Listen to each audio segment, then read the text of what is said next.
Hey guys, it's me again with another Bible verse that I think you will benefit from. So, for a long time, I read the Bible, especially the Gospels, knowing the stories that Jesus told, and sometimes I would just breeze through them.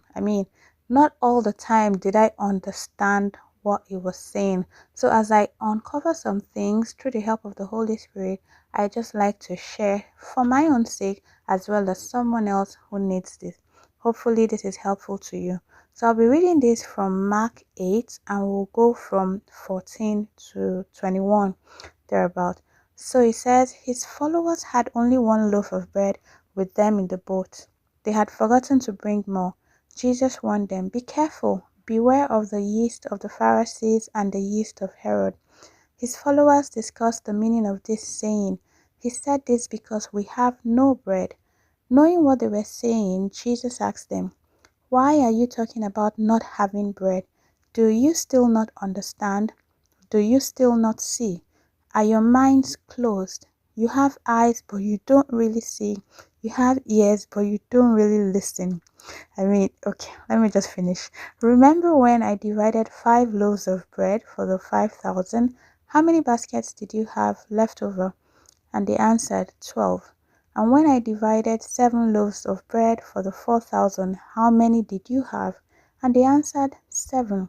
Then Jesus said to them, don't you understand yet? In this Bible verse, it talks about the yeast of the Pharisees. In another gospel, it explains it further, but in this one, it just goes to another story. Now, let me tell you my understanding of this, and I hope that you understand too. When Jesus asked them to be careful, in fact, this Bible verse says he warned them, be careful, beware of the yeast of the Pharisees. I'm just going to highlight that purple so you can see.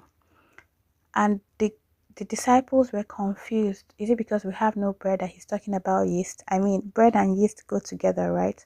But he wasn't talking about yeast. He was talking about the false teachings of the Pharisees and warning them how just a little can walk up and destroy things, because you just need a little yeast to make bread, right? Now, in my study, what crossed my mind was how a seed can be planted and this seed can just become a tree. People don't need to drag you to do things. They just need to sow something in your mind to have you thinking about it and doubting the things you already know. That is just a seed planted. Now, if you keep dwelling on this and this happens to be a bad seed, you're ruining yourself. They don't have to do much.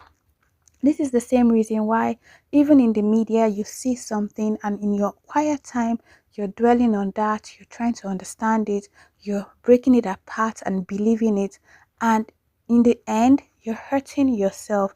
So while you cannot control the things that you hear or see all the time, it's important that we guard our hearts, because when this is sown, it's now up to you to either contemplate on that day and night, meditating on it and letting it grow. Because when you're doing this, what you're doing is nurturing this seed to become a full grown plant. But if it's not something that aligns with you and the Holy Spirit is telling you this is not for you, try your best through the help of the Holy Spirit still to not dwell on this, because it will ruin you eventually.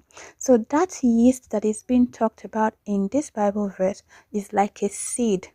The planted seed is what can eventually become a big, large tree.